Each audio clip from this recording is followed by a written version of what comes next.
أعوذ بالله من الشيطان الرجيم. بسم الله الرحمن الرحيم.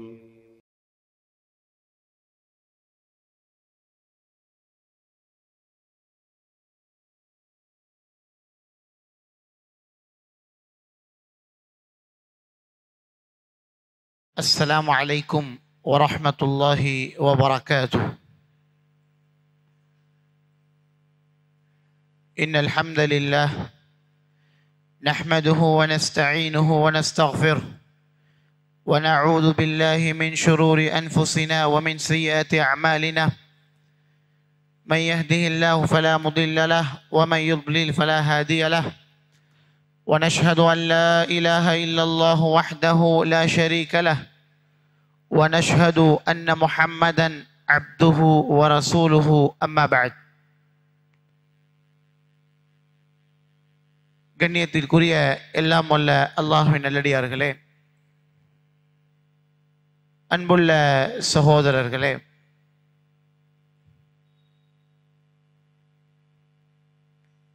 ரமதானுடைய மாதத்தில் லுஹருடைய தொழுகைக்கு பிறகு ஒவ்வொரு நாளும் மார்க்க விஷயங்களை கேட்டு வருகின்றோம். அன்பிற்குரியவர்களே, இன்றைய இந்த உரையின் கருப்பொருளாக இஸ்லாமிய மார்க்கத்தில் அல்லாஹ் ரப்புல் ஆலமீன் நமக்கு ஒரு தூய்மையான மார்க்கத்தை தந்தருள் இருக்கின்றான். இந்த மார்க்கத்தில் ஒழுக்கங்களுக்கான அவசியம் என்ன, ஒழுக்கத்தின் மேன்மை என்ன, அதன் விழுமியங்கள் என்ன, ஒழுக்கம் என்பது யாரோடு எப்படி பேண வேண்டும் என்பதை ஒரு 40 நிமிடம் அளவிற்குள் உங்களுக்கு பகிர்ந்து கொள்ளலாம் என்று ஆசைப்படுகின்றேன். முதல் விஷயம், நம்முடைய மார்க்கம் ஷரீஅத்துன் முத்தஹரா, மிக தூய மார்க்கம். எதில் தூய மார்க்கம்? ஃபர்ஸ்ட், கோட்பாடுகளில், கலாச்சாரங்களில், வழிபடுவதில் தூய மார்க்கம். அல்லாஹ்வை மட்டும்தான் வழிபடுகின்றோம், அல்லாஹ்வை மட்டும்தான் வழிபட வேண்டும். நாம் நினைக்கக்கூடிய மாடு, ஆடு, கல்லு, சிலை, இது எதையும் வழிபடக்கூடாது. அது அல்லாஹ்வுக்கு பிடிக்காத அருவருக்கத்தக்க செயல் என்பதை நாம் எல்லாம் ஏற்றிருக்கின்றோம். இப்போ கொள்கையில் நமக்கு ஒரு தூய்மை உண்டு, நம்முடைய சிந்தனையில் நமக்கு ஒரு தூய்மை உண்டு.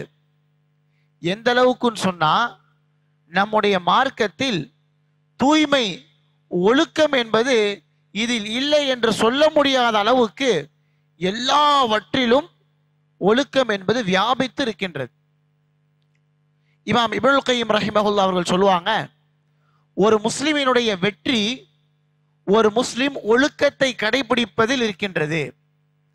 ஒரு முஸ்லிமின் தோல்வி ஒழுக்கத்தை கைவிடுவதில் இருக்கின்றது என்று சொல்லுவாங்க. நிறைய தெரிஞ்சிருக்கும், நிறைய கல்வி இருக்கு, குர்ஆனில் மிகப்பெரிய சலாஹியத், மிகப்பெரிய ஆற்றல் இருக்கு, நிறைய பேச்சு திறமை இருக்கு, நான் கேட்காத பயானே கிடையாது அப்படின்னு நம்ம சொல்றோம்.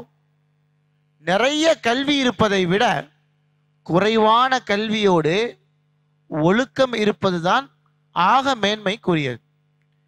ஏன் சொன்னா, ஒரு மனிதனிடத்தில் ஒழுக்கம் பறிக்கப்பட்டது, ஒழுக்கம் இல்லைன்னு சொன்னா எல்லா விதமான சுன்னத்தான விஷயங்களும் அவனிடத்திலிருந்து பறிக்கப்படும். சுன்னத் இல்லைன்னு சொன்னா ஃபர்து போயிரும், ஃபர்து இல்லைன்னு சொன்னா அல்லாஹ்வே அவனிடத்திலிருந்து தவறி போய் விடுவான். இல்ல, ஒழுக்கம் சொல்றீங்க, ஒழுக்கமா தானே இருக்கோம், கண்ணியமாக பேசுகிறோம், கண்ணியமாக ஆடை உடுத்துகிறோம், ஒழுக்கம்லாம் எங்களுக்கு தெரியும் அப்படின்னு நமக்கு மத்தியில் நினைக்கலாம். அன்பிற்குரியவர்களே, ஹைருல் பஷரி பஅதல் அம்பியா, நபிமார்களுக்கு பின்னால் சிறந்த ஒரு மனிதர் யாரு? சொல்லுங்க. அபூபக்கர் ரலியல்லாஹு அன்ஹு. நபிமார்களுக்கு பின்னால் மனிதர்களில் சிறந்தவர் அபூபக்கர் ரலியல்லாஹு அன்ஹு. அபூபக்கர் ரலியல்லாஹு அன்ஹுடைய குடும்பம் பனு தமீமை சேர்ந்தவர்கள். ஒரு பெரிய கோத்திரம்லாம் கிடையாது. மக்காவில் ஒரு சாதாரண கோத்திரத்தை சேர்ந்தவர், சாதாரண குடும்பத்தை சேர்ந்தவர். உடலிலும் ஒரு பெரிய கம்பீர தோற்றம்லாம் கிடையாது, ஒரு சாதாரண மனிதர். ஆனால் நபிமார்களுக்கு பின்னால் கோடான கோடி மக்களில் அவர்தான் ஆக மேன்மைக்குரியவர், முதன்மையானவர் என்பதற்கு காரணம் என்ன அப்படின்னு சொன்னா, அபூபக்கர் ரலியல்லாஹு அன்ஹுடைய பணிவும் அவருடைய ஒழுக்கமும். அல்லாஹ்வுடைய தூதரோடு அதிக நாட்கள் இருந்த மனிதர் யாரு சொல்லுங்க? அபூபக்கர் ரலியல்லாஹு அன்ஹு. அபூபக்கர் ரலியல்லாஹு அன்ஹு ரசூல் ஸல்லல்லாஹு அலைஹி வஸல்லம் அவர்கள் மார்க்கம் வருவதற்கு முன்பிலிருந்து, ஐயாமுல் ஜாஹிலியாவிலிருந்து, ரசூல் ஸல்லல்லாஹு அலைஹி வஸல்லம் அவர்கள் வியாபாரம் பண்றதிலிருந்து எல்லாத்துலயும் கூட இருந்தவங்க அபூபக்கர் ரலியல்லாஹு அன்ஹு. ரசூலுடைய மரணத்திற்கு பின்பு முதலில் ரசூலை சந்திக்க சென்றவரும் அபூபக்கர் அவர்கள். அபூபக்கர் ரலியல்லாஹு அன்ஹுடைய வாழ்க்கையையும் அல்லாஹ்வுடைய தூதருடைய வாழ்க்கையும் பின்னி பிணைந்ததை நம்மால் பிரிக்க முடியாது. ரசூலுடைய வாழ்க்கையில் அபூபக்கர் இல்லாத இடமே கிடையாது ரலியல்லாஹு அன்ஹு. அப்பேற்பட்ட அபூபக்கர் ரலியல்லாஹு அன்ஹு அவர்கள் நமக்கு ஹதீஸ் அறிவிச்சதுன்னு பார்த்தா ஆக குறைவு. ரசூலுல்லாவோடு அதிகமாக இருந்தவர் தான் அதிக ஹதீஸ் அறிவிச்சிருக்கணும், நமக்கு அதிக ஹதீஸை சொல்லியிருக்கணும். ஆனா அபூபக்கர் ரலியல்லாஹு அன்ஹு என்ன செய்யல, நிறைய செய்தி சொல்லல. அபூபக்கர் ரலியல்லாஹு அன்ஹுடைய இயற்கை குணமே என்னன்னு சொன்னா, அடக்கமும் பணிவும் ஒழுக்கமும். எல்லா இடத்திலும் எல்லாவற்றிலும் அவர்கள் ஒழுக்கத்தை கடைபிடித்தார்கள். அன்பிற்குரியவர்களே, ஆயிஷா ரலியல்லாஹு அன்ஹா அவர்கள் மீது அவதூறு பிரச்சாரம் மதீனா மக்களுக்கு மத்தியில் மேற்கொள்ளப்பட்டது. இந்த செய்தி நமக்கு தெரியும். அல்லாஹ்வுடைய தூதர் ஸல்லல்லாஹு அலைஹி வஸல்லம் அவர்கள் கடுமையான மன உளைச்சலுக்கு ஆளாகி மதீனாவில் இருக்கிறாங்க.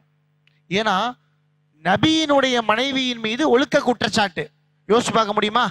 அல்லாஹ் பாதுகாக்க வேண்டும். ஆனா அல்லாஹ் அவர்களை தூய்மைப்படுத்தி உலகம் அழியும் வரை எல்லா மனிதர்களினாலும் அதை ஓத வச்சுட்டான். அப்போ மதீனாவே ஒரு வித்தியாசமான சூழல் இருக்கு. எந்த அளவுக்குன்னு சொன்னா, சில நபி தோழர்களும் அதை ஆதரிச்சு பேசுறாங்க. ஆமா, அந்த பிரச்சாரத்தை செய்யறாங்க. யாருடைய பொண்ணு? அபூபக்கர் ரலியல்லாஹு அன்ஹுடைய பொண்ணு, அல்லாஹ்வுடைய தூதருடைய மனைவி ஆயிஷா ரலியல்லாஹு அன்ஹா. ரசூல் ஸல்லல்லாஹு அலைஹி வஸல்லம் அவர்கள் கடுமையான கலக்கத்தில் இருக்கிறாங்க, சோகத்தில் இருக்கிறாங்க. அந்த நேரத்தில் அபூபக்கர் அவர்கள் அவங்களுடைய மக ஒரு வார்த்தை கூட அல்லாஹ்வுடைய தூதர்கிட்ட போய் பேசல. யார் ரசூலல்லாஹ், என்னுடைய மக தூய்மையானவள், பேசல. அவர்களிடத்தில் அந்த அளவுக்கு ஒழுக்கம் இருந்தது. அல்லாஹ்வுடைய தூதருக்கு எதிராக, ரசூலுக்கு நேர்மாறாக நம்ம பேசக்கூடாதுன்ற அந்த அடக்கமும் பணிவும் ஒழுக்கமும் அவர்களுக்கு இருந்தது. பேசவே இல்லை. அல்லாஹ் வானத்திலிருந்து வசனத்தை இருக்கிறான். அதற்கு பின்னால் ரசூல் ஸல்லல்லாஹு அலைஹி வஸல்லம் சகஜமானதுக்கு பிறகுதான் அபூபக்கர் ரலியல்லாஹு அன்ஹு பேசினாங்களே தவிர மகளுக்கு ஆதரவா போய் அல்லாஹ்வுடைய தூதர் இடத்துல பேசல. ஏன் இதை சொல்றோம்னு சொன்னா, ஏனைய நபி தோழர்கள் ஏதோ ஒரு சந்தர்ப்பத்தில் அல்லாஹ்வுடைய தூதருக்கு எதிராக, அல்லாஹ்வுடைய தூதருக்கு மாற்றமாக ரசூலை விட கொஞ்சம் உயர்வான குரலில் பேசினாங்க. ஆனா அபூபக்கர் அவர்களிடத்தில் இந்த ஒழுக்கம் இருக்கு பாத்தீங்களா, அதன் காரணத்தினால்தான் நபிமார்களுக்கு பின்னால் சிறந்த மனிதர் என்று அவர் அறியப்பட்டார். அன்பிற்குரியவர்களே, இந்த நேரத்தில் ஒழுக்கம் என்பது நம்முடைய மார்க்கத்தில் எந்த அளவுக்கு வலியுறுத்தப்பட்டிருக்கிறது? இமாம் மாலிக் ஹதீஸ்களை அறிஞர், இந்த உம்மத்திற்கு 1800 சொச்சம் ஹதீஸ்களை நமக்கு வழங்கியவர்.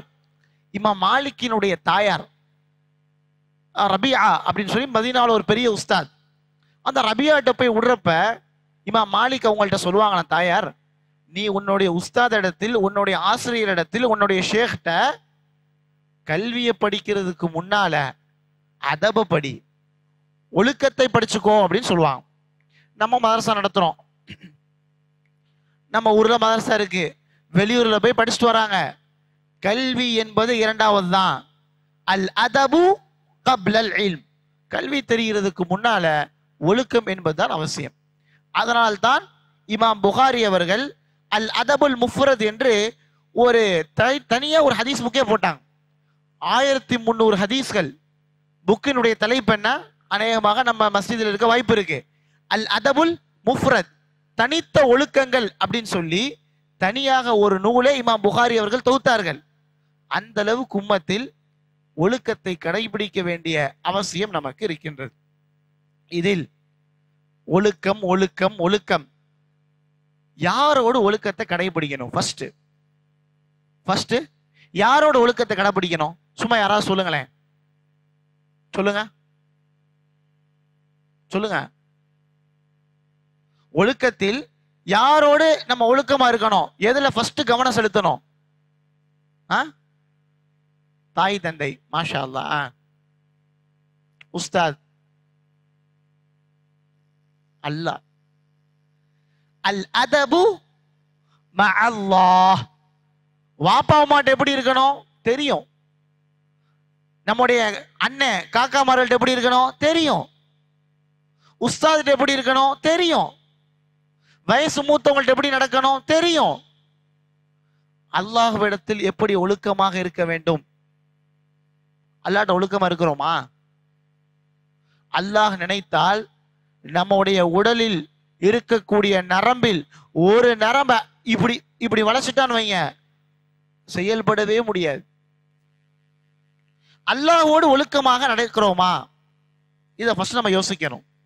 அல்லாஹோடு எப்படிங்க ஒழுக்கமா நடக்கிறது அப்படின்னு சொன்னா, அன்பிற்குரியவர்களே, எந்த ஒரு கஷ்டத்தையும் சிரமத்தையும் துன்பத்தையும் துக்கத்தையும் அல்லாஹ் தந்தான் சொல்லக்கூடாது. மா அஸாபக மின் ஹஸனத்தின் ஃபமினல்லாஹ் வமா அஸாபக மின் ஸய்யிஅத்தின் ஃபமின் நஃப்ஸிக். உங்களுக்கு நன்மை வருதுன்னு சொன்னா அது அல்லாஹ்ட்ட இருந்து. உன்னுடைய வாழ்க்கையில் ஒரு துக்கம் கஷ்டம் சிரமம் வந்துச்சுன்னு சொன்னா அது யாருனால? உங்கனால. அல்லாஹ்வே சொல்லிட்டான். கஷ்டம்னா எப்படி கஷ்டம்? வியாபாரத்துல நஷ்டம், மனைவி சரியா அமையல, பிள்ளை சரியா இல்ல, பிள்ளை படிக்க மாட்டேங்குது, கடுமையான வறுமை, இதெல்லாம் ஒரு மனிதனுக்கு ஏற்படக்கூடிய கஷ்டம். அல்லது திடீர் மரணங்கள், திடீர்னு நம்ம பிள்ளையோ இறந்து போலாம், மனைவி இறந்து போலாம், கணவர் இறந்து போலாம், தாய் தந்தை இறந்து போலாம், சின்ன வயசில் கடுமையான மன கஷ்டம், இதெல்லாம் நமக்கு ஏற்படக்கூடிய சிரமங்கள், கஷ்டம், துக்கம். இப்பேற்பட்ட ஒரு நேரத்துல கூட அந்த சோதனையை அந்த கஷ்டத்தை யார் தந்தான்னு சொல்லக்கூடாது, அல்லாஹ் தந்தான்னு சொல்லக்கூடாது. இது அல்லாஹோடு பேண வேண்டிய ஒழுக்கம். எந்த அளவுக்கு சொன்னா, ஜின்கள் கூட அல்லாஹ்ட்ட இந்த ஒழுக்கத்தை பேணுச்சு. ஜின்கள் இருக்குல்ல, அல்லாஹ்விடத்தில் இந்த ஒழுக்கத்தை பேணியது. அல்லாஹ்வுடைய தூதருடைய வருகைக்கு முன்னால், ரசூல் ஸல்லல்லாஹு அலைஹி வஸல்லம் உங்களுக்கு 40 வயசு நபித்துவம் கிடைக்கிது. அதற்கு முன்னால் ஜின்கள் வானத்துக்கு போய் மலக்குமார்கள் என்ன பேசினாங்க அப்படின்றத கேட்டுட்டு உலகத்துல வந்து சொல்லும். இதை அல்லாஹ் ரப்புல் ஆலமீன் சூரத்துல் ஜின் என்ற அத்தியாயத்தில் சொல்கின்றான். நீங்க சூரத்துல் ஜின் ஆரம்பத்துல தமிழாக்கம் படிச்சீங்கன்னா தெரியும். ஜின்னு மலக்குகள் என்ன பேசுறாங்க அப்படின்னு வானத்துல கேட்டுட்டு வந்து உலகத்தில் இருக்கக்கூடிய அந்த பூசாரிகள் மத குருமார்கள்ட்ட வந்து சொல்லும். இந்த பழக்கம் ரசூலுல்லாஹ்க்கு நபித்துவம் கிடைக்கும் வரை இருந்தது. அல்லாஹ்வுடைய தூதருடைய வருகைக்கு பின்னால் உலகத்துல மட்டும் மாற்றம் ஏற்படல, வானத்திலையும் மாற்றம் ஏற்படுது. ஜின்னு வானலோகத்தை நோக்கி போது, ஆனால் வானத்தில் உள்ள மலக்குமார்கள் வானவர்கள் ஜின்களை விரட்டி அடிக்கிறாங்க. போ, வானத்து பக்கத்துல வராத போ அப்படின்னு விரட்டி அடிக்கிறான். ஜின்கள் வானத்திலிருந்து கொஞ்சம் இறங்கி பேசிச்சான், இன்ன வரைக்கும் நம்ம வானத்துல இருந்த செய்திய ஏதோ கொஞ்சம் கொஞ்சம் கேட்டு உலகத்துல வந்து சொல்லிட்டு இருந்தோம், ஆனா இனிமேல் ஏன் சொல்ல முடியல, கொஞ்ச நாளா நம்மனால சொல்ல முடியல அப்படின்னு சொல்லி, அம் அராத பிஹிம் அஷர்ருன் உரீத பிமன் ஃபில் அர்தி அம் அராத பிஹிம் ரப்புஹும் ரஷதா. சூரத்துல் ஜின் அல்லாஹ் சொல்லுவான். ஜின் என்ன பேசுச்சுன்னு சொன்னா, நமக்கு ஏதோ தீங்கு நாடப்பட்டிருக்கிறதா அல்லது அல்லாஹ் நல்லதை நாடுறானான்னு தெரியலையே அப்படின்னு சொல்லிச்சான். என்ன விஷயம்? ஜின் என்ன சொல்லல, அல்லாஹ் நமக்கு தீங்கு நாடுறானா இல்ல அல்லாஹ் நன்மையை நாடுறானா ஜின்னு சொல்லல. நமக்கு ஏதோ தீங்கு விளைவிக்கப்பட்டிருக்கிறதா அல்லது அம் அராத பிஹிம் ரப்புஹும் ரஷதா, அல்லாஹ் நல்லதை நாடுறானான்னு தெரியலையே, நம்மளால எந்த செய்தியும் கேட்க முடியலையே அப்படின்னு ஜின்னுகள் பேசிக்கொண்டது. இந்த வசனத்திற்கு விளக்கம் எழுதக்கூடிய அல் குர்ஆனுடைய விரிவுரை ஆசிரியர்கள் சொல்லுவாங்க, ஜின்னு கூட அது இன்ன வரைக்கும் கேட்க முடிஞ்சது, திடீர்னு கேட்க முடியல, அதுக்கு அது ஒரு கஷ்டம். அந்த கஷ்டத்தை யாரோடு சேர்க்கல? அல்லாஹ்வோடு சேர்க்கல. அல்லாஹ் நல்லதை நாடுறானான்னு ஜின்னு சொல்லுச்சு, ஆனா அல்லாஹ் தீங்க நாடுறானா ஜின்னு சொல்லல. முஸ்லிம்களாகிய நாம் நமக்கு ஒரு கஷ்டம் கவலை வரப்ப அல்லாஹ் தாங்க கொடுத்தான், எத்தனையோ பேர் நல்லா இருக்காங்க, எனக்கு மட்டும் ஏன் இந்த துன்பம் வந்தது? அல்லாஹ் கொடுத்திருக்கான். கஷ்டத்தை சிரமத்தை உங்களுக்கு ஏற்படக்கூடிய துக்கத்தை எவ்வளவு துர் விஷயமாக இருந்தாலும் கடுமையான விஷயமாக இருந்தாலும் நல்லதை மட்டும்தான் அல்லாஹ்வோடு இணைத்து சொல்லணும். உங்களுக்கு ஏற்படக்கூடிய கஷ்டத்தை அல்லாஹ்வோடு என்ன செய்யக்கூடாது? இணைத்து சொல்லக்கூடாது. இது அல்லாஹ்வோடு பேண வேண்டிய ஒழுக்கம். நபிமார்கள்லேயே நோய்வாய்ப்பட்ட கடுமையான நோயினால் பாதிக்கப்பட்ட அவதிக்குள்ளான நபி யாரு? அய்யூப் அலைஹிஸ்ஸலாம். அய்யூப் அலைஹிஸ்ஸலாம் அவர்கள் 1 வருஷம் 2 வருஷம் கிடையாது, 18 வருஷம் நோய். யோசிச்சு பாருங்க, உடல் ஃபுல்லா புண்ணு, 18 வருஷம் ஒரு நபிக்கு நோய்.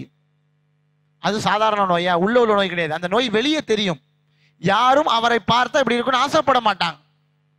ஆனா அய்யூப் அலைஹிஸ்ஸலாம் 18 வருஷமா என்ன சொல்லல? யா அல்லாஹ் நீ தான் நோயை கொடுத்த, நீ குணப்படுத்திடுன்னு சொல்லல. அல்லாஹ் குர்ஆன்ல சொல்றான், அன்னி மஸ்ஸனியல் துர்ரு வ அன்த அர்ஹமுர் ராஹிமீன். எனக்கு ஏதோ ஒண்ணு தீண்டப்பட்டிருக்கு, கருணையாளனுக்கெல்லாம் கருணையாளன் நீ தான், நீ நினைச்ச குணப்படுத்த முடியும். நல்லதை தான் அய்யூப் அலைஹிஸ்ஸலாம் சேர்க்கிறாங்க. எனக்கு நோயை கொடுத்த அல்லாவே என்னை குணப்படுத்தி சொல்லல, எனக்கு ஏதோ தீங்கு நாடப்பட்டிருக்கு, ஏதோ ஒன்று பிடிச்சுக்கிருச்சு. வஅன்த அர்ஹமுர் ராஹிமீன், கருணையாளருக்கெல்லாம் கருணையாளர் நீதான், அதனால் அதை குணப்படுத்தி விடு அப்படின்னு சொல்லி அய்யூப் அலைஹிஸ்ஸலாம் பிரார்த்தனை செய்ததை அல்லாஹ் குர்ஆன்ல சொல்றான். இப்ராஹிம் அலைஹிஸ்ஸலாம் என்ன துஆ செஞ்சாங்க? அல்லதி ஹலகனி ஃபஹுவ யஹ்தீன், யா அல்லாஹ் நீதான் படைச்ச, நீதான் இந்த மார்க்கத்தை தௌஹீதை எனக்கு கொடுத்த, வல்லதி ஹுவ யுத்இமூன், நீதான் எனக்கு சாப்பாடை கொடுத்த, நீதான் எனக்கு உணவை கொடுத்த. பேசிக்கிட்டே வராங்க. நேர்வழி காமிச்ச, தௌஹீதை கொடுத்த, சாப்பாடு கொடுக்குற, தண்ணி கொடுக்குற. நோயின்றப்ப என்ன சொல்லணும்? நோயை கொடுக்குறன்னு சொல்லியிருக்கணும்ல. ஆனா இப்ராஹிம் அலைஹிஸ்ஸலாம் தெரியுமா துஆ செய்றாங்க? நீதான் கொடுக்குற, நீதான் கொடுக்குற, நீதான் கொடுக்குறன்னு சொல்லிட்டு இதா மரில் துஃபஹுவ யஷ்ஃபீன், எனக்கு நோய் வந்துச்சுன்னா நீதான் ஷிஃபா கொடுக்குற. அப்ப இது என்ன சொல்லுது? எல்லாத்தையும் நல்லதை ஃபுல்லா அல்லாஹ்வோட இணைச்சிட்டாங்க. இதா மரில் து, எனக்கு உடம்பு சரியில்லைன்னா ஃபஹுவ யஷ்ஃபீன், நீதான் என்னை குணப்படுத்துற, அல்லாஹ் தான் குணப்படுத்துறான். அன்பிற்குரியவர்களே, அல் அதபு மஅ அல்லாஹ், அல்லாஹ்வோடு பேண வேண்டிய ஒழுக்கம் என்பது எந்த ஒரு கஷ்டத்தையும் சிரமத்தையும் அல்லாஹ் தந்தான் ஒரு முஸ்லிம் சொல்லக்கூடாது. நல்லது நன்மையை மட்டும்தான் அல்லாஹ் கொடுத்தான் என்று சொல்ல வேண்டும். இது அல்லாஹ்வோடு பேண வேண்டிய ஒழுக்கம். அடுத்து அல்லாஹ்வோடு பேண வேண்டிய ஒழுக்கம் என்ன அப்படின்னு சொன்னா, மஸ்ஜிதுக்கு வருவது, மஸ்ஜிதில் பேணப்பட வேண்டிய சில விஷயங்கள். நல்லா தெரிஞ்சுக்கோங்க, ஒரு மாவட்டத்தினுடைய தலைவர் அல்லது ஒரு மாநிலத்தினுடைய தலைவர் அல்லது ஒரு நாட்டினுடைய தலைவர் உங்களை பார்க்கிறாருன்னா நீங்க எப்படி இருப்பீங்க? எப்படி இருப்பீங்க? ஒரு டிப் டாப்பா இருக்கணும்னு நினைப்போம், அப்படிதானே? மூசா அலைஹிஸ்ஸலாம், நபி யஹ்யா அலைஹிஸ்ஸலாம் அவர்களுக்கு அல்லாஹ் சொல்லும் பொழுது, நீங்க எப்பெல்லாம் தொழுகையில சஃப்ல நிக்கிறீங்களோ அல்லாஹ் உங்களை கூர்ந்து கவனித்துக் கொண்டே இருக்கிறான். நம்ம சஃப்ல நின்றாதான் தலையறிப்போம், சஃப்ல நின்றாதான் கடையில வியாபாரம் எவ்வளோ போயிருக்கு அப்படின்னு நடப்போம், சஃப்ல நின்றாதான் இன்னைக்கு என்ன சாப்பாடு நடப்போம், சஃப்ல இருந்தா தான் இன்னைக்கு இஃப்தாருக்கு என்ன நடப்போம். இது மனிதனுடைய இயல்பு, தப்பு கிடையாது. அதற்கெல்லாம் அப்பாற்பட்ட ஒரு மனிதன் இருப்பது கஷ்டம் வரும், ஆனால் அதை கட்டுப்படுத்தணும். அதுதான் முஸ்லிம்களுடைய பண்பு. ஆனா யஹ்யா அலைஹிஸ்ஸலாமுக்கு அல்லாஹ் சொல்றான், நீங்க சஃப்ல நின்றீங்கன்னா அல்லாஹ் உங்களை கூர்ந்து பார்க்கறானா. இது அல்லாஹ்வுடைய தூதர் சொல்றாங்க. அப்போ அந்த வரிசையில் எவ்வளவு ஒழுக்கமா இருக்கணும்? மஸ்ஜிதுக்கு வரும் பொழுது ஹுது சீனத்துக்கும். அல்லாஹ் எங்கேயுமே அழகா வாங்கன்னு சொல்லல. மார்க்கத்துல வியாபாரம் பண்றது தப்பா? கிடையாது. ஏன் வியாபாரம் பண்ணாதான் ஹஜ் செய்ய முடியும், வியாபாரம் பண்ணாதான் ஜகாத் கொடுக்க முடியும். வியாபாரத்தை வலியுறுத்தக்கூடிய, செல்வத்தை பெருக்க வேண்டும் என்று சொல்லக்கூடிய மார்க்கம், பொருளாதாரத்தை ஈட்ட வேண்டும் என்று சொல்லக்கூடிய மார்க்கம். ஆனா அல்லாஹ் வியாபாரம், பயணம் எதுக்குமே அழகா போங்கன்னு சொல்லல. எங்கேயாவது ஒரு ஹதீஸ், எங்கேயாவது ஒரு வசனம் சொல்ல முடியுமா? இல்ல அல்லாஹ் இதுக்கு அழகா போக சொல்றானே, சொல்ல முடியாது. ஆனா அல்லாஹ் அவனுடைய வீட்டிற்கு வரும்பொழுது நீங்கள் அழகா வாங்க, நான் உங்களை பார்க்கிறேன்னு சொல்றான். இது அல்லாஹோடு பேண வேண்டிய ஒழுக்கம். சில சகோதரர்கள் இருக்கலாம், மதுரையிலலாம் இருக்கு, முஸ்லிம் பெருவாரியாக வசிக்காத பகுதிகளிலே சில சகோதரர்கள் இருக்கிறாங்க. முஸ்லிம்கள் ஒரு பெல்ட்டா வசிக்கக்கூடிய மக்களுக்கு மத்தியில் இருக்கலாம். மஸ்ஜிதுக்கு வரும்போது ரொம்ப நீட்டா வருவாங்க. இது அல்லாஹோடு அவர்கள் ஒழுக்கத்தை பேணுகிறார்கள் என்று அர்த்தம். அல்லாஹ் அழகா வாப்பா, நான் உன்னை கூர்ந்து பார்க்கிறேன்னு சொல்றான். உள்ளத்திலும் அழக சொல்றான், வெளிரங்கத்திலும் அழக சொல்றான். இது அல்லாஹோடு பேண வேண்டிய ஒழுக்கம். கண்ணியத்திற்குரியவர்களே, அல் அதபு மஅல்லாஹ், அல்லாஹோடு பேண வேண்டிய ஒழுக்கம் என்பது மஸ்ஜிதுக்கு வரும்போது அழகா வரணும். ஏன்னா அல்லாஹ் தொழுகையில நம்மளை என்ன செய்யறான்? கூர்ந்து கவனிக்கிறான். அதே போன்று எந்த ஒரு நன்மையையும் அல்லாஹ் தான் கொடுத்தான்னு சொல்லணும். உங்களுக்கு ஏற்படக்கூடிய சிரமம், துக்கம், கஷ்டத்தை அல்லாஹ் கொடுத்தான்னு சொல்லக்கூடாது. அப்படி சொன்னோம்னா அல்லாஹுடனான ஒழுக்கத்தை நாம் மீறிவிட்டோம் என்று அர்த்தம். இரண்டாவது, அல் அதபு மஅர் ரசூல், அல்லாஹுடைய ரசூலின் மீது எப்படி ஒழுக்கமா இருக்கிறது? ரசூலா மௌத்தா போயிட்டாங்களே, அல்லாஹுடைய தூதர் மரணித்து விட்டார்கள். ஆனால் அல்லாஹுடைய தூதர் மீது எப்படி ஒழுக்கமாக இருப்பது அப்படின்னு சொன்னா, இந்த ஒரு தாட், இந்த ஒரு சிந்தனை பெரும்பாலும் நமக்கு மத்தியில் இருக்கு. ஏதாவது ஒன்று சொன்னோன்னு வைங்களேன், ஹதீஸ் தானங்க, எப்படி அது சுன்னத்து தானே, ஃபர்லா கேட்போம்ல, அப்படின்னா என்ன அர்த்தம் சொல்லுங்க? ஒன்றும் இல்லை, அல்லாஹ்வுடைய தூதர் இருக்கிறாங்க உங்க பக்கத்துல. இதை யோசிச்சு பாருங்களேன்.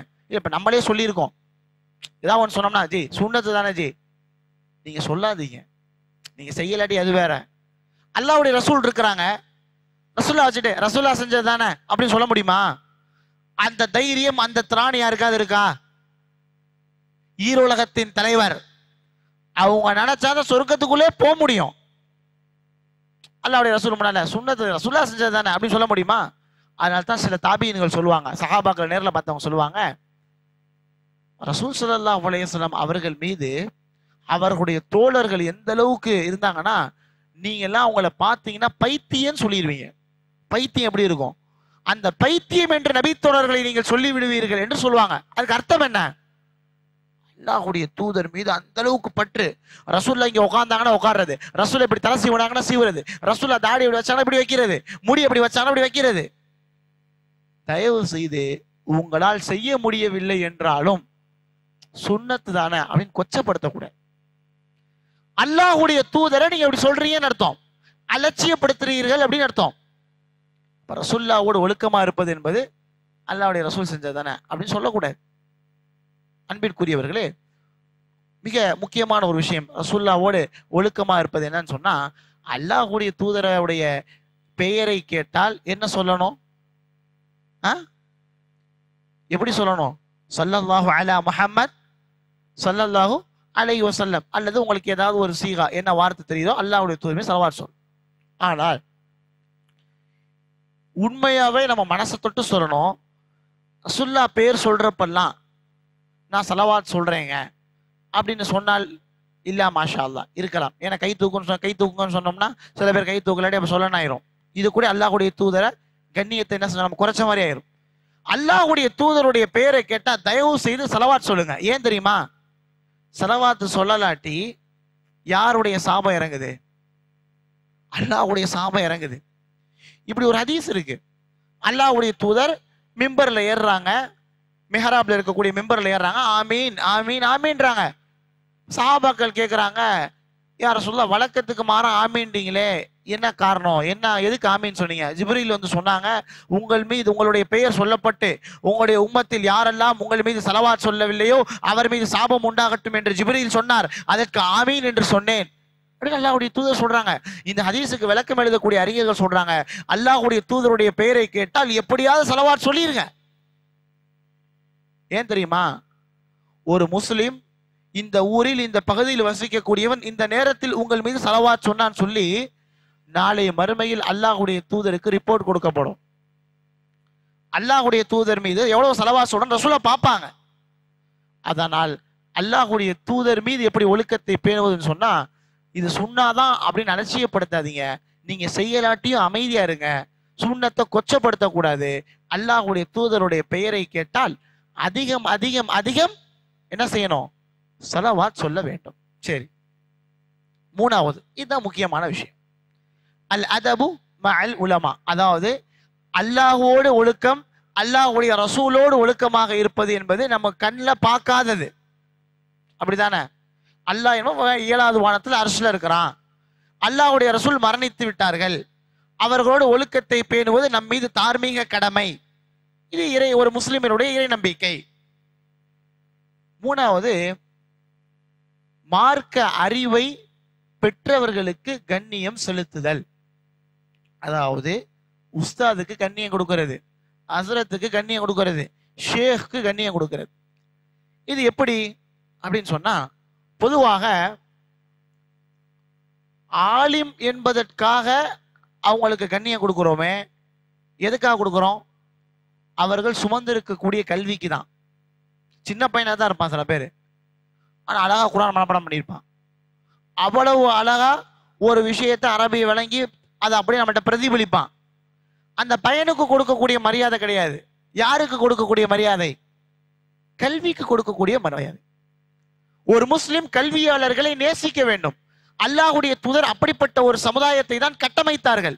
அல்லாஹ்வுடைய தூதருடைய மரணத்திற்கு பிறகு ஸைத் இப்னு சாபித் ரலியல்லாஹு அன்ஹு அவர்கள், ஸைத் இப்னு சாபித் யாரு? இந்த உம்மத்தில் வாரிசுரிமை சட்டம் இருக்குல்ல, பாகப்பிரிவினை சட்டம், மௌத்தா போன சொத்து பிரிக்கிறோம்ல, அந்த சட்டத்தை இந்த உம்மத்தில் ஆக அறிந்தவர் என்று அல்லாஹ்வுடைய தூதரினால் அங்கீகரிக்கப்பட்டவர் ஸைத் இப்னு சாபித் ரலியல்லாஹு அன்ஹு. இந்த ஸைத் இப்னு சாபித் ரசூலுல்லாஹ்வுடைய மரணத்துக்கு பின்னால மதீனாவில் ஒரு மவுத், ஒரு மரணம். அந்த மரணத்திற்கு கோவேரி கழுதையில வராரு, வாகனத்துல வராரு. சஹாபாக்கள் நடந்து வந்தாங்க, வாகனத்திலே வந்தாங்க. அன்னைக்கு இருந்த வாகனம் கழுதை, குதிரை, ஒட்டகம். கோவேரி கழுதையில வராரு. அந்த மரண வீட்டுக்கு வராரு, ஜனாசா தொழுகிறாரு. அதற்கு பின்னால் அடக்கம் செய்யப்படுறாங்க. அடக்கம் செய்யப்பட்டதற்கு பிறகு ஸைத் இப்னு சாபித் என்ன செய்யறாரு? வராரு. கழுதைக்கு மேல ஏறுறப்ப அப்துல்லா இப்னு அப்பாஸ் ரலியல்லாஹு அன்ஹுமா, இந்த உலகத்தினுடைய குர்ஆன் விரிவுரை ஆசிரியர்களின் தலைவர் என்று அறியப்பட்டவர், அல்லாஹ்வுடைய தூதருடைய குடும்பத்தை சேர்ந்தவர், பனு ஹாஷிம், அல்லாஹ்வுடைய தூதருடைய குடும்பத்தை சேர்ந்தவர். இப்படி இருக்கிறப்ப வேகமா இப்னு அப்பாஸ் வந்து என்ன செய்யறாரு? கோவேரி கழுதையினுடைய அந்த கடிவாளத்தை கீழே இறக்கி அவங்க ஏறுறதுக்கு தோதுவாக அப்படி வைக்கிறார். ஸைத் இப்னு சாபித் என்ன செய்யறாரு? ஏறிட்டார். இப்ப நமக்கு புரியுற மாதிரி சொல்லணும்னா, கார் டோரை திறந்து விடுறது. ஒரு ஆள் வராங்கன்னா கார் டோரை திறந்து விடுறோம்ல, கோவேரி கழுதையினுடைய அந்த கடிவாளத்தை அப்படி கீழே இறக்கி விடுறாங்க. அது மேலே ஏறி ஸைத் இப்னு சாபித் ஏறிட்டார். ஸைத் இப்னு சாபித் சொன்னாரு, இப்னு அப்பாஸ், அப்துல்லா அவர்களே, நீங்க எல்லாம் இப்படி எங்களுக்கு கண்ணியம் செய்யலாமா? நீங்களாம் எங்களுக்கு கண்ணியம் செய்யலாமா? நீங்க யாரு? ரசூலுல்லாஹ்வுடைய குடும்பத்தை சேர்ந்தவர். நீங்க போய் எங்களை மாதிரி ஆளுக்கெல்லாம் நீங்க கண்ணியம் செலுத்துறீங்களே. சொன்னவுடன் அப்துல்லா இப்னு அப்பாஸ் சொல்றாரு, கல்வியாளர்களுக்கு இப்படிதான் மரியாதை கொடுக்க வேண்டும் என்று எங்களுக்கு சொல்லித்தரப்பட்டிருக்கு அப்படின்றாரு. உடனே ஸைத் இப்னு சாபித் என்ன செய்யறாரு? இறங்கி ஒரு முத்தம் கொடுத்துறாரு. யாருக்கு? அப்துல்லா இப்னு அப்பாஸ்.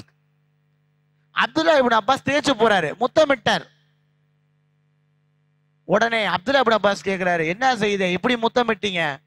உடனே ஸைத் இப்னு சாபித் சொல்றாரு, ரசூலுடைய குடும்பத்தை இப்படிதான் நேசிக்க வேண்டும் என்று எங்களுக்கு சொல்லித்தரப்பட்டிருக்கு அப்படின்றார்.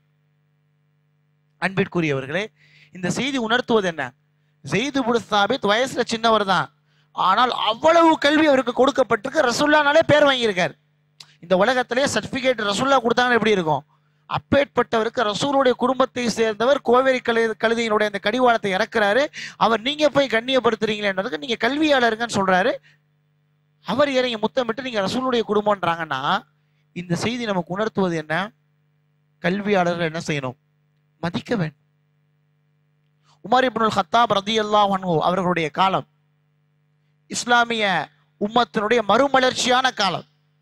உமர் ரலியல்லாஹுடைய காலத்துல உமர் ரலியல்லாஹுவை சுற்றி முக்கியமாக அலி இப்னு அபி தாலிப், அப்துல்லா இப்னு அப்பாஸ் இவங்க இருப்பாங்க. இவங்க 2 பேருமே பொருளாதாரத்தில் வசதி ரொம்ப குறைந்தவர்கள், ஆனா கல்வியில் அறிவு கடல்கள். உமர் ரலியல்லாஹு பக்கத்திலே தான் வச்சிருப்பாங்க. நீங்க நம்ம யோசிச்சு பாருங்க, ஒரு மாவட்டத்தினுடைய தலைவர், ஒரு கமிட்டியினுடைய தலைவர், ஒரு இயக்கத்தினுடைய தலைவர்னா கல்வியாளர்களும் இருப்பாங்க, வசதி படைத்தவரும் இருப்பாங்க. உமர் இப்னுல் கத்தாப்ட வசதி படைச்சவங்களும் இருந்தாங்க, அப்துல் ரஹ்மான் பின் அவுஃப் போன்றவங்களும் இருந்தாங்க. ஆனால் எங்க போனாலும் கல்வியாளர்களோடு உமர் ரலியல்லாஹு என்ன செய்வாங்க, இருப்பாங்க. அது அவர்களுக்கு பல சந்தர்ப்பத்தில் உதவியது. ஒரு முறை உமர் இப்னுல் கத்தாப் ரலியல்லாஹு அன்ஹு அவர்கள் மஸ்ஜிதில் அமர்ந்திருக்கும் பொழுது அவர்களிடத்தில் வந்த எல்லா பொருளாதாரமும் செலவிடப்பட்டு கொஞ்சம் பொருளாதாரம் எஞ்சி இருக்கு. அப்ப மக்கள்கிட்ட மஷூரா கேட்கறாங்க, மக்களே சொல்லுங்கள், நம்ம இதுக்கெல்லாம் செலவழிச்சோம், செலவு போக இவ்வளவு தொகை இருக்கு, என்ன செய்யலாம்? இப்ப மக்கள்லாம் சொல்றாங்க, அமீருல் முஃமினீன் அவர்களே, கலீஃபாவே, தலைவரே, நீங்க ஆட்சிக்கு வர்றதுக்கு முன்னால நீங்க வியாபாரம் செஞ்சுட்டு இருந்தீங்க, அதனால பொருளாதாரம் உங்களுக்கு கிடைச்சிச்சு. ஆட்சிக்கு வந்ததுக்கு பிறகு உங்களுக்கு தனிப்பட்ட முறையில பொருளாதாரம் என்பது கிடையாது, பெருசா நீங்க சம்பாதிக்கிறது இல்லை, அதனால இந்த எஞ்சிய தொகையை நீங்களே வச்சுக்கோங்கன்னு சொல்லி எல்லா மக்களும் சொல்றாங்க. உமர் ரலியல்லாஹு அன்ஹு அதற்கு தகுதியானவர். உமர் ரலியல்லாஹு எல்லா மக்களும் சொல்றாங்க, நீங்களே வச்சுக்கோங்க, நீங்களே வச்சுக்கோங்க, ஏன்னா உங்களுக்கு தான் இப்ப வேலை இல்லைல்ல, நீங்க அமீரா இருக்கீங்க, நீங்க வச்சுக்கோங்க. அலி ரலியல்லாஹு அன்ஹு அவர்கள் அமைதியா அப்படி ஓரத்துல உட்கார்ந்துருக்கிறாங்க. அலியே, உங்களுடைய கருத்து என்ன சொல்லுங்களேன். உடனே அலி ரலியல்லாஹு சொல்றாங்க, எல்லா மக்களும் ஒரு கருத்துல இருக்கிறப்ப அவர் மட்டும் ஒரு பூசா சொல்ல முடியுமா? இப்ப நம்ம அப்படி சொன்னோம்னா என்ன செய்வோம்? எல்லாரும் ஒண்ணு சொல்ற, நீ மட்டும் என்ன பூசா சொல்ற சொல்லுவோம்ல. எல்லாரும் ஒண்ணு சொல்ல, அலி ரலியல்லாஹு கொஞ்சம் வீரமானவர். என்ன சொல்லிட்டாங்க, இல்ல மக்கள் இவ்வளவு பேர் சொல்றாங்க, இதுக்கு மேல எதுக்கு என்கிட்ட கேக்குறீங்க, அதனால நீங்களே வச்சுக்கோங்க. இல்ல இல்ல, உங்கள்ட்ட தனிப்பட்ட ஒரு கருத்து இருக்கு, அதை சொல்லுங்கன்றாங்க உமர் ரலியல்லாஹு அன்ஹு. உமர் ரலியல்லாஹு அன்ஹு பொறுத்த வரைக்கும் சாஹிபுல் ஃபிராசா, அதாவது ஒரு மனுஷனை அவங்கனால எடை போட முடியும். ஒரு மனுஷனை பார்த்தா ஒரு டேட்டா சொல்லிடுவாங்க. இல்ல இல்ல, உங்களுக்குன்னு ஒன்று தோணு, சொல்லுங்க. உடனே அலி ரலியல்லாஹு அன்ஹு சொல்றாங்க, உமர் அவர்களே, உங்களுக்கு ஞாபகம் இருக்கான்னு தெரியல, நீங்களும் நானும் ஒரு நாள் அல்லாஹ்வுடைய தூதரை போய் பார்க்க போனோம். ரசூலுல்லாஹ் ரொம்ப கவலையா இருந்தாங்க, முகமெல்லாம் வாடி இருந்தது. நம்ம என்னப்பா ரசூலுல்லாஹ் எப்படி இருக்கிறாங்க, நமக்கு மத்தியில பேசிக்கிட்டோம், வந்துட்டோம். மறுநாள் திரும்ப நீங்கள் நானும் அல்லாஹ்வுடைய தூதரை போய் பார்க்க போனோம். ரசூலுல்லாஹ் செழிப்பா சந்தோஷமா முக மலர்ச்சியா இருந்தாங்க. அப்ப அல்லாஹ்வுடைய தூதர்கிட்ட நம்ம கேட்டோம், யா ரசூலுல்லாஹ், நேத்து நானும் அலியும் வந்தோம், அதாவது நானும் உமர் வந்தோம், நீங்க கவலையா இருந்தீங்க, இன்னைக்கு இவ்வளவு சந்தோஷமா இருக்கீங்களே, என்ன காரணம் அப்படின்னு கேட்டதுக்கு அல்லாஹ்வுடைய தூதர் சொன்னாங்க, கொஞ்சம் பொருளாதாரம் மிச்சம் இருந்துச்சு, அது அல்லாஹ்வுடைய வழியில் நான் செலவு செய்து விட்டேன், வெளியே தர்மம் கொடுத்துட்டேன், மனசு ஃப்ரீயா இருக்கு, ரிலாக்ஸா இருக்கு, சந்தோஷமா இருக்குன்னு அல்லாஹ்வுடைய தூதர் சொன்னாங்களே, இந்த செய்தி உங்களுக்கு ஞாபகம் இருக்கா உமர்? கேட்டோன்னா உமர் ரலியல்லாஹு அதை எடுத்து தர்மம் பண்ணிட்டாங்க, கொடுத்துட்டாங்க. கொடுத்துட்டு உமர் ரலியல்லாஹு சொன்னாங்க, அலியே, இந்த உலகத்திலே உனக்கு நான் நிறைய கடமைப்பட்டிருக்கேன், மறுமையிலே நிறைய கடமைப்பட்டிருக்கேன் அப்படின்றாங்க. இந்த செய்தி உணர்த்தக்கூடிய நமக்கு என்ன செய்தினா, அறிஞர்களை கண்ணியப்படுத்துறாங்க, அறிஞர்களை கண்ணியப்படுத்துறாங்க. ஒரு நபித்தோருடைய பேர் ஞாபகத்துக்கு வரல, உமர் இப்னுல் கத்தாப் அவர்கள் அவங்கள்ட்ட உங்களுக்கு என்ன ஆசை அப்படின்னு கேட்குறாங்க. ஒரு மனிதனுடைய ஆசை எப்படி இருக்கும்? செல்வம், பொருளாதாரம், பிள்ளை, பொண்ணு, இப்படி தானே இருக்கும். உமரே, உங்களுக்கு என்ன, உமர் ரலியல்லாஹு கேட்குறான், உங்களுக்கு என்ன ஆசை உமர் என்கிட்ட கேட்கப்படுது. உமர் ரலியல்லாஹு என்ன சொன்னாங்கன்னா, ஒரு சஹாபியை காமிச்சு சொன்னாங்க, அவர் பெரிய கல்வியாளர், அவருடைய பேர் ஞாபகத்துக்கு வரல, எனக்கு இந்த இடம் ஃபுல்லா அவரா இருக்கணும்னு ஆசைப்படுறேன் அப்படின்னாங்க. அப்படின்னா கல்வி நிறைந்திருக்க வேண்டும் என்று ஆசைப்படுறேன் அப்படின்னாங்க. அப்ப அல் அதபு மஅல் உலமா, அறிஞர்களை நேசிப்பதும் அவர்களுக்கு கண்ணியம் கொடுப்பதும் மார்க்கத்தினுடைய ஒரு அம்சம். கண்ணியத்திற்குரியவர்களே, 4வது அல் அதபு மஅல் அகாபிர், இத கடைசி. வயோதிபர்களுக்கு, வயதில் மூத்தவர்களுக்கு கண்ணியம் செலுத்துதல். நீங்க நல்லா தெரியணும், இதைத்தான் நம்ம மக்கள் நம்மளுடைய பிள்ளைகளுக்கு அதிகமா சொல்லி கொடுப்பாங்க. வயசு மூத்தவங்களுக்கு கண்ணியம் கொடு, அவங்க கீழே உட்காந்துருந்தா நீ சேர்ல உட்காரக்கூடாது, அவங்க வந்தாங்கன்னா சேரை கொடுக்கணும், அவங்க வந்தாங்கன்னா சலாம் சொல்லணும் அப்படின்னு சொல்லுவோம்ல. இந்த கண்ணியம் தான் பெரும்பாலான பேருக்கு பயிற்றுவிக்கப்பட்டிருக்கு, தெரிஞ்சிருக்கு. அல்லாஹ்வோடு எப்படி ஒழுக்கமா இருக்கணும் தெரியாது, அல்லாஹ்வுடைய ரசூல் எப்படி ஒழுக்கமா இருக்கணும் தெரியாது, கல்வியாளர்களோடு எப்படி இருக்கணும் தெரியாது. ஆனா வயசு மூத்தவங்கள்ட்ட எப்படி இருக்கணும் அப்படின்றது தெரியும். வயது மூத்தவர்களிடத்தில் எப்படி இருக்க வேண்டும் அப்படின்னா, இந்த உலகத்திலேயே ஆக சிறப்பிற்குரிய மனிதர், தலைவர், போற்றத்தகுந்தவர், குறைகளுக்கு அப்பாற்பட்டவர் அப்படின்னா யாரு? நபி ஸல்லல்லாஹு அலைஹி வஸல்லம். அல்லாஹ்வுடைய தூதருக்கு ஒரு ஆட்சி வருது மக்காவில். ஃபத்ஹே மக்கா, மக்கா வெற்றி கொள்ளப்பட்டுறாங்க. சஹாபாக்கள் மக்காவுக்குள்ள வந்து ஃபுல்லா தௌஹீதுடைய வார்த்தைகள், குர்ஆனுடைய வசனம் ஒலிக்கப்படுது. சிலைகள் எல்லாம் அடித்து உடைத்து நொறுக்கப்படுது. இஸ்லாம் கோலூச்சிய காலத்தின் ஆரம்பம் அது. அந்த நேரத்தில் அல்லாஹ்வுடைய தூதரை பார்க்க நிறைய பேர் வராங்க. ஒரு பெரிய ஆள் வந்து நம்மளே பார்க்க வருவோம்ல, அல்லாஹ்வுடைய தூதரை பார்க்க மக்காவில் வந்து படப்படையா மக்கள் வராங்க. அபூபக்கர் ரலியல்லாஹுடைய வாப்பா மக்காவுல ரொம்ப வயசானவர். அவர் பேர் தான் அபூ குஹாஃபா. எந்த அளவுக்குன்னா அவருடைய முடியில ஒரு முடி கூட கருப்பு முடி கிடையாது, அந்த அளவுக்கு வெள்ளை வெள்ளேன்னு இருப்பாரு, முடி ஃபுல்லா வெள்ளை வெள்ளேன்னு இருக்கும், ரொம்ப வயசானவர். எல்லாம் வந்து பாக்குறாங்க. அபூபக்கர் ரலியல்லாஹு என்ன செய்யறாங்க, அபூ குஹாஃபாவா தன்னுடைய தந்தைய தோல்ல வச்சு தூக்கிட்டு வராங்க அல்லாஹ்வுடைய ரசூல்ட்ட. அல்லாஹ்வுடைய ரசூல் டக்குன்னு எந்திரிச்சிட்டாங்க. அபூபக்கர் அவர்களே, நீங்க சொல்லிதான் நானே வந்திருப்பேனே வாப்பாவை பார்க்க, நானே வந்திருப்பேனே, என்ன விட அவங்க தானே வயசு மூப்பு, ரசூலுல்லாஹ் சொல்றாங்க. அல்லாஹ்வுடைய தூதர் கண்ணியம் செலுத்துறாங்க. அதற்கு அபூபக்கர் ரலியல்லாஹு சொன்னாங்க, யா ரசூலல்லாஹ், வயசுல மூப்பு என்னுடைய தந்தையாக இருக்கலாம், அந்தஸ்துல மூப்பு நீங்க தான், அதனாலதான் நான் அவங்களை தூக்கிட்டு வந்தேன். கண்ணியத்திற்குரியவர்களே, அப்ப அவங்கள்ட்ட வந்து எதுனாலும் யாருக்கு எவ்வளவு கண்ணியம் கொடுக்கணும் அப்படின்றத ஒரு அளவு வச்சிருந்தாங்க. பேசுறவங்களுக்கெல்லாம் கண்ணியம் கிடையாது. யார் யாரெல்லாம் பயான் மைக்கு பிடிச்சு பேசுறாங்களோ அவனுக்கெல்லாம் கண்ணியம் கிடையாது. ஏன்? மார்க்கம் படிக்காதவர்கள் ரொம்ப அழகா பேசுறாங்க. கல்வி என்பது ஒரு மனிதத்தில் இருக்கிறதுன்னு சொன்னா அதற்கு அளவுகோல் பேச்சு கிடையாதுங்க. அதற்கு அளவுகோல் பேச்சு கிடையாது. அதனால தான் சொன்னேன், அபூபக்கர் ரலியல்லாஹு அன்ஹு அவர்கள் எத்தனை ஹதீஸ் அறிவிச்சிருக்காங்க? பேசவே மாட்டாங்க, மிக மௌனமான ஒரு நபி தோழர். ஆனால் உலகத்திலேயே யாரும் ரசூலுல்லாஹ்வை அவங்கள மாதிரி புரிய முடியாது. கல்வியாளர்கள் என்பவர்கள் யார் அப்படின்னு சொன்னா, மைக்க பிடிச்சு அடி தொண்டையிலிருந்து பேசுறவரும் அல்லது ஒரு தோரணையா உள்ள ஒரு கல்வியாளர் கிடையாது. மார்க்கத்தை சரியாக அறிந்தவர், அவருடைய பாதை குர்ஆன் சுன்னா அடிப்படையில் அல்லாஹ்வுடைய தூதரினால் நற்சான்றிதழ் வழங்கப்பட்ட நபித்தோழர்கள், அதற்கு பின்பு வந்த 3 நூற்றாண்டு மக்கள், அவர்களை முன்னிறுத்தி அவர்களுடைய உரை இருக்கும். அவர்கள்தான் கல்வியாளர்கள். இன்னைக்கு நம்ம மக்கள் சில சந்தர்ப்பத்தில் சொல்லிதான் ஆகணும், நம்முடைய மார்க்கம் வந்து ரொம்ப கண்ணியமான மார்க்கங்க, இளிச்சவாயனுடைய மார்க்கம் கிடையாது. ஆனா நம்ம மக்கள் எந்த அளவுக்கு அந்த கண்ணியத்தை போக்கி நம்ம இருக்கோம் சொன்னா, புதுசா ஒரு ஆள் இஸ்லாத்துக்கு வராங்க, புதுசா இஸ்லாத்துக்கு யாராவது வராங்கன்னா அவங்களுக்குள்ள ரைட்ஸ் என்ன மார்க்கத்துல? புதுசா இஸ்லாத்துக்கு வரவங்களுக்கு எல்லாமே தெரிஞ்சிருமா?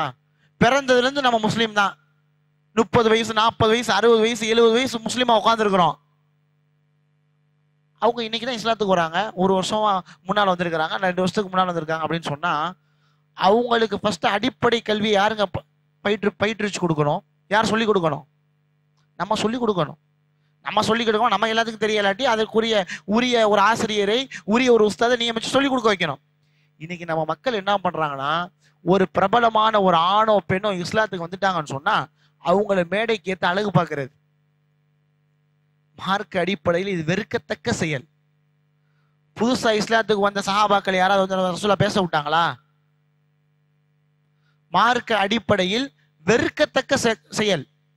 நான் தனிப்பட்ட முறையில் யார் பேரெல்லாம் என்ன செய்யக்கூடாது, சொல்லக்கூடாது. ஒரு ஆணோ பெண்ணோ யார் புதுசா இஸ்லாத்துக்கு வராங்கன்னா அவங்களுடைய பயானை கேட்கறது, அவங்களுடைய பேச்சை கேட்கறது அவங்களுக்கு என்ன தெரியும்? கல்வியாளர்களை நேசிக்க வேண்டும், கல்வியாளர்களை விரும்ப வேண்டும் என்று மார்க்கம் சொல்லுது. அவங்க கல்வியாளர்களா? அன்பிற்குரியவர்களே, கல்வி என்பது அல்லாஹ்விடத்திலிருந்து வரக்கூடிய ஒரு நிஅமத், அருள். எந்த அளவுக்கு கண்ணியமா இருந்தாங்கன்னு சொன்னா, பொதுவா தராவி தொழுகை, ஆமஷ் என்று ஒரு அறிஞர் இருந்தார். இவர் எப்படின்னு சொன்னா, குர்ஆனை பல முறையில் ஓத தெரிந்த ஒரு காரி. குர்ஆனை நம்ம ஓதுற மெத்தடு உலகத்தில் பிரபலியமான ஒரு மெத்தடு. ஆனா இந்த ஆப்பிரிக்கா பகுதியில, இந்த மொராக்கோ போன்ற அந்த பகுதியெல்லாம் போனீங்கன்னு சொன்னா குர்ஆன் நம்ம ஓதுற மாதிரி ஓத மாட்டாங்க. நீங்க யூடியூப்ல ஃபேஸ்புக்ல வீடியோ பார்த்துருப்பீங்க, அல்லது நம்ம மக்களுக்கு மத்தியிலேயே சில பேர் ஓத தெரிஞ்சவங்க இருக்கலாம். குர்ஆனுடைய நிறைய வசனங்களை கொஞ்சம் மாற்றமா ஓதுவாங்க. அதற்கும் சில வழிமுறை இருக்கு, ஓத தெரிஞ்சவங்க ஓதுவாங்க. இப்போ உதாரணத்துக்கு மலிக்கி யௌமித்தீன் இது மாதிரி லே லீன்வாங்க, லாக்கு லேன்வாங்க, இது மாதிரி சில வார்த்தைகள். இமாம் ஆமஷ் என்ற ஒரு பெரிய காரி, குர்ஆனை பல வழியில் ஓத தெரிந்தவர். இவர் மெஹராப்ல நின்று தொலை வைக்கிறார். தொலை வைக்கிறப்ப பின்னால அந்த நாட்டினுடைய ஜனாதிபதி ஹாரூன் ரஷீத் நிற்கிறார், தலைவர் இருக்கிறார். இமாம் ஆமஷ் ஒரு தப்பு விட்டாங்க. குர்ஆன் தப்பு விடுறது இயல்பு, இயற்கை, அப்படிதானே? தப்பே விடாம ஹரம்ல தொலை வைக்க முடியாது. யாரெல்லாம் ஹரம் தொலை வைக்கிறத வாட்ச் பண்றீங்களோ தெரியும். இன்ன வரைக்கும் கிட்டத்தட்ட வல் முஹ்சனாத் 5 ஜுஸு வராங்க. ஒவ்வொரு ஜுஸுலையும் ஹரம்ல தொலை வைக்கக்கூடிய ஹாஃபில் தப்பு விடத்தான் செய்யறாரு, திக்கிறாரு. பின்னால இருக்கக்கூடிய அந்த மிஃப்தாஹுல் இமாம் சரி செய்யறாங்க. இது இயற்கை. ஆமஷ் இப்படி தப்பு விடுறாரு, ஹாரூன் ரஷீத் பின்னால நிக்கிறாரு. தப்பு விட்டதை அவர்கிட்ட சொல்லணும். எப்படி சொல்றது?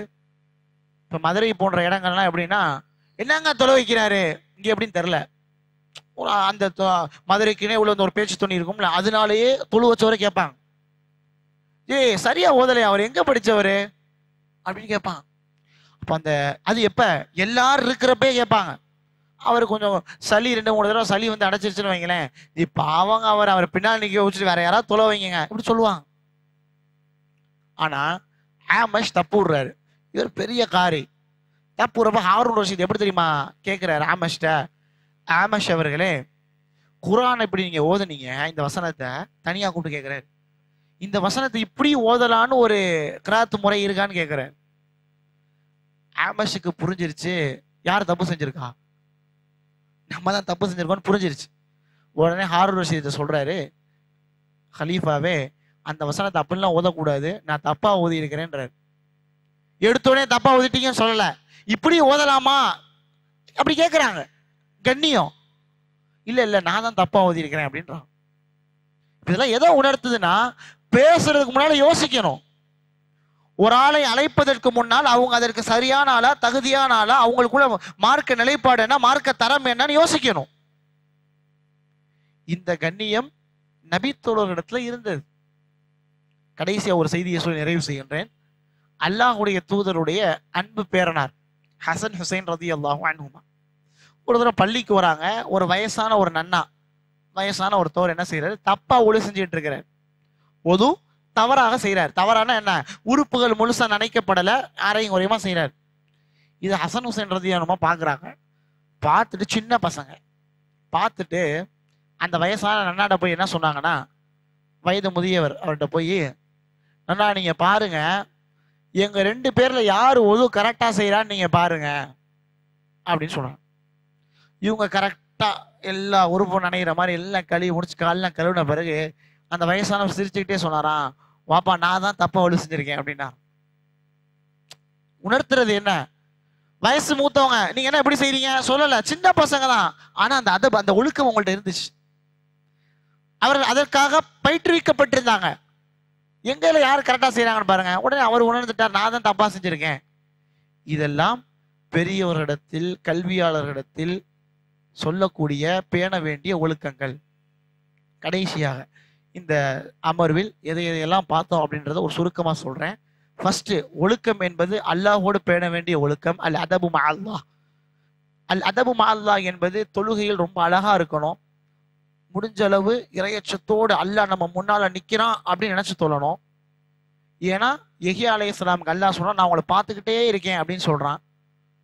சோதனை, துக்கம், சிரமத்தை அல்லாஹ் கொடுத்தான்னு சொல்லக்கூடாது, நல்லதை மட்டும்தான் அல்லாஹோடு சேர்க்கணும். இது முதல் விஷயம். இரண்டாவது, ஒரு சுண்ணத்தை நீங்க செய்யலைனாலும் பிரச்சனை இல்லை, இது சுண்ணத்து தானே அப்படின்னு தயவு செய்து வாயினால சொல்லாதீங்க. அல்லாஹுடைய தூதரை கொச்சைப்படுத்தியதை போன்றாயிரும், ரசுல்லாவினுடைய கண்ணியத்தை குறைத்ததை போன்றாயிரும். நீங்க செயலாட்டியும் அதை அமைதியாக மௌனமாக இருங்கள். சுன்னத்து தான் அப்படின்னு சொல்லி அற்பமா சொல்லாதீங்க. ரசூல்லாவோடு பேண வேண்டிய ஒழுக்கத்துல இன்னொன்று என்ன, அல்லாஹுடைய தூதருடைய பேரை கேட்டால் ஸலவாத் சொல்லணும். இந்த ஸலவாத் அல்லாஹுடைய தூதருக்கு எடுத்து காட்டப்படுது. ஏன்னா ரசூல் நாளைக்கு பார்ப்பாங்க, நீங்க மேல எவ்வளவு சொல்லியிருக்கியாப்பான்னுவாங்க. இது அல்லாஹுடைய தூதரோடு பேண வேண்டிய ஒழுக்கம்.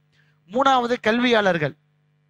கல்வியாளர்கள் என்பவர்கள் மைக்கு பிடிச்சி பேசுறவங்க மட்டும் கிடையாது, உண்மையிலே அவங்கள்ட்ட கல்வி இருக்கணும். புதுசா இஸ்லாத்துக்கு வந்தவங்க இவங்களெல்லாம் மேடை ஏற்றி ஒரு பள்ளியில ஏற்றி அழகு பார்ப்பது மார்க்க வழிமுறை கிடையாது. ஏன்னா அவங்க கல்வியாளர் கிடையாது, அவங்க மாணவர் அல்லது மாணவியா இருப்பாங்க. ஏன்னா இப்ப கல்வியாளர் யாரும் உண்மையா அவங்களுக்கு என்ன செய்யணும், கண்ணியம் செலுத்த வேண்டும். அதுல ஒரு பரக்கத்திற்கு அல்லாஹுடைய தூதர் அப்படிப்பட்ட ஒரு சமுதாயத்தை தான் கட்டமைத்தார்கள். சஹாபாக்கள் சம்பவத்தில் ஒரு செய்தி நமக்கு சொன்னோம். அதே போன்று கடைசி நான்காவது, வயது மூத்தவர்களிடத்தில் அல்லாஹுடைய தூதரை அபு குஹாஃபா அப்படி எந்திரிச்சு நின்றாங்க. அபூபக்கர் நீங்க தான் அந்தஸ்துல உயர்ந்தவங்கன்னு சொன்னாங்க. வயது மூத்தவங்கள்ட்ட என்ன செய்யணும், அணுகக்கூடிய முறை, மரியாதை கொடுக்கணும், கண்ணியம் செலுத்தணும், அது ஒண்ணு. அணுகக்கூடிய முறையும் நம்ம பேச்சுல என்ன செய்யணும், அதை அவங்களுடைய மனதை புண்படுத்தாத மாதிரி பேசுறதுக்கு முன்னால ஒரு தடவை யோசிச்சு பேசணும்னா எல்லாமே என்னது சரியாயிரும். அபூபக்கர் ரலியல்லாஹு அன்ஹு அவர்கள் நபிமார்களுக்கு பின்னால் சிறந்த மனிதர். அல்லாஹ்வுடைய தூதர் நின்று தொலை வைத்த இடம். பொதுவாக ஒரு பெரிய பள்ளிவாசல போய் தொலை வைக்கிறது, அந்த பள்ளியில அவர் தொலை வைக்கிறாருங்க ஹாப்ஸா, ஒரு கண்ணியம் இருக்குமா? எல்லா ஊர்ல இருக்கும். அது மாதிரி ரசூல்லா நின்று தொலை வச்ச இடங்க அப்படின்னு சொல்றதுக்கு எவ்வளவு கண்ணியம் இருக்கும். அந்த இடத்தில் பனு தமீமை சேர்ந்த ஒரு சாதாரண மனிதர் நின்றாருன்னு சொன்னா காரணம் என்ன, அவர்கிட்ட இந்த ஒழுக்கம் எல்லாம் இருந்துச்சு. ரசூல்லா கேத்து வாழ்நாள் ஃபுல்லா ஒரு தடவை கூட பேசினது இல்லை. எந்த செய்தியா காமிக்க முடியுமா அபூபக்கருக்கும் அல்லாஹ்வுடைய தூதருக்கும் ஒரு சின்ன மனக்கசப்பு இருந்ததுன்னு சொல்லி? மனக்கசப்பு இல்லாத மனிதர்களே கிடையாது. ஆனா அந்த அளவுக்கு அவங்களுடைய பாண்டிங் இருந்துச்சு, அந்த அளவுக்கு ஒழுக்கத்தை பேணாங்க அபூபக்கர் அவர்கள். அதே போன்று அந்த அளவுக்கு அல்லாஹ் அந்த ஞானத்தை கொடுத்தான். பெருசா அபூபக்கர் அவர்கள் எங்கேயுமே போய் பேச மாட்டாங்க. வயசு மூத்தவங்களுக்கு மரியாதை செலுத்தினாங்க. ஒட்டுமொத்த உம்மத்தையும் ரசூலுடைய மரணத்திற்கு பின்னால் மார்க்கத்தை விட்டு வெளியேறிய எத்தனையோ முர்த்ததுகளை தடுத்து நிறுத்தி அதற்கு ஒரு சத்தாக, ஒரு பாலமாக, அரணாக நின்றவர்கள். காரணம் என்ன, அவர்களிடத்தில் முழுக்க ஒழுக்கம் வியாபித்து இருந்தது. அதனால் அவர் மேலானவராக, முதன்மையானவராக மேலோங்கி நின்றார்கள். அல்லாஹ் ரப்புல் ஆலமீன் நம்ம எதை பேசணுமோ, அல்லாஹுடனான ஒழுக்கம், அல்லாஹுடைய ரசூலுடனான ஒழுக்கம், கல்வியாளருடனான ஒழுக்கம், அதே போன்று வயது மூத்தவரிடத்தில் பேண வேண்டிய ஒழுக்கம், இந்த நான்கை பேசிய என்னையும் கேட்ட உங்களையும் பின்பற்றி நடக்கக்கூடிய வாய்ப்பை எல்லாம் வல்ல அல்லாஹ் ரப்புல் ஆலமீன் தந்தருள் புரிவானாக. வஆகிரு தஅவானா அனில் ஹம்துலில்லாஹி ரப்பில் ஆலமீன். அஸ்ஸலாமு அலைக்கும் வரஹ்மத்துல்லாஹி வபரகாத்துஹு. சுப்ஹானக்கல்லாஹும்ம வபிஹம்திக் அஷ்ஹது அன் லா இலாஹா இல்லா அன்த அஸ்தக்ஃபிருக்க வ அத்தூபு